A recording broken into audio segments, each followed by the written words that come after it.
అందరికీ నమస్తే.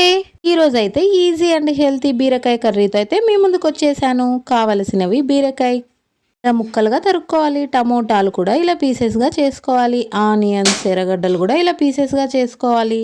పచ్చిమిర్చి, శనగిత్తనాలు రెండు కలిపి మిక్సీకి వేసుకోవాలి. నేను చూపిస్తున్నట్టు అది పౌడర్గా సపరేట్ పెట్టుకోవాలి. ఇంకా కావాల్సినవి అయితే ఉప్పు, బెల్లం, కొద్దిగా జీలకర్ర, తర్వాత జీలకర్ర పొడి కూడా కావాలి, కొద్దిగా పసుపు, నీళ్ళు అయితే ఒక హాఫ్ గ్లాస్ చాలండి బీరకాయకి. కొత్తిమీర.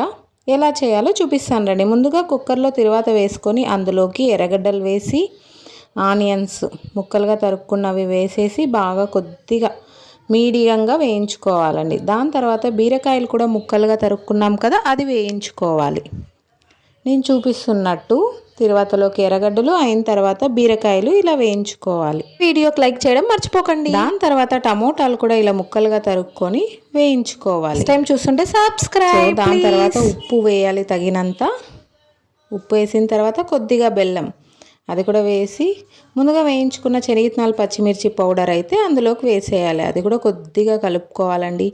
బీరకాయలు చాలా హెల్త్కి మంచిది. వాటర్ కంటెంట్ అయితే చాలా ఉంటుంది. దాని తర్వాత జీలకర్ర, పసుపు. లక్కీ మోక్ష ఛానల్ ప్లీజ్ సబ్స్క్రైబ్. గ్లాస్ నీళ్ళండి. బీరకాయకి ఎక్కువ నీళ్లు పట్టవు, సో హాఫ్ గ్లాస్ చాలు. బీరకాయ తినడం వల్ల కూడా కాన్స్టిపేషన్ ఉన్న వాళ్ళకి చాలా హెల్ప్ అవుతుంది. సో కుక్కర్ లిడ్ అయితే క్లోజ్ చేసేసి 3 విజిల్స్ వచ్చేలాగా వెయిట్ చేయాలి. 3 విజిల్స్ వచ్చేదాకా ఏం చేయాలి అనుకుంటున్నాను. అంతలోపు మా మోక్ష అయితే తన బుడిగీలన్నీ వదిలేసి ఇలా కిచెన్లోకి వచ్చి అయితే గోల గోల చేస్తూ ఉంది.